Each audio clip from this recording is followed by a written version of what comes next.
Tuloy tayo sa ating mga balita sa pagkakataong ito mga kabombo at mga ka-Star Nation. Tunguhin natin ang ilang lugar na dinadagsa ng mga biyahero at ilang mga biyahero kasi pinili pa rin na umuwi sa kanilang probinsya sa gitna ho ng energy emergency situation.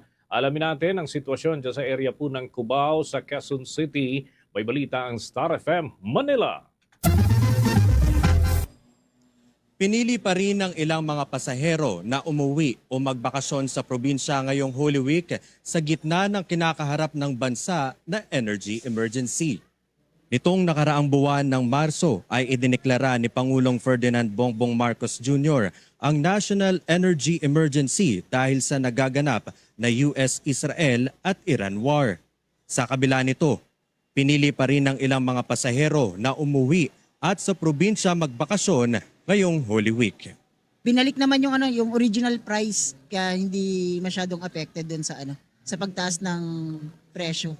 Kailangan po kami magbiyahe talaga dahil dito nga po sa nakipaglibing kami. Pero pag halimbawa lang naman kaming pupuntang importante, hindi naman po kami babiyahe dito. Ding with family, travel kami, like punta kami sa mga places na hindi pa namin napupuntahan, even though taga doon kami kasi may mga places pa rin kami na hindi napuntahan doon. Get together po with family. Napakahaba kasi ng bakasyon, kaya sinama ko yung family ko at saka yung wife ko. Kaya sabi ko, bakasyon tayo muna para reunion na rin, kasama na rin reunion ng pamilya namin.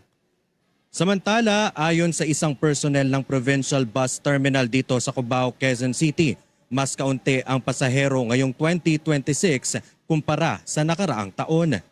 Tuloy-tuloy naman ang kanilang operasyon ngayong buong Holy Week, kaya maaari pa ring humabol ang mga uuwi ng probinsya kahit sa darating na Biyernes Santo at Sabado de Gloria. Mula rito sa Cubao, Quezon City, nag-uulat Star DJ German ng 102.7 Star FM Manila, and this is Bombo Radio Philippines, the #1 and most trusted source of news and information. Basta Radio, Bombo!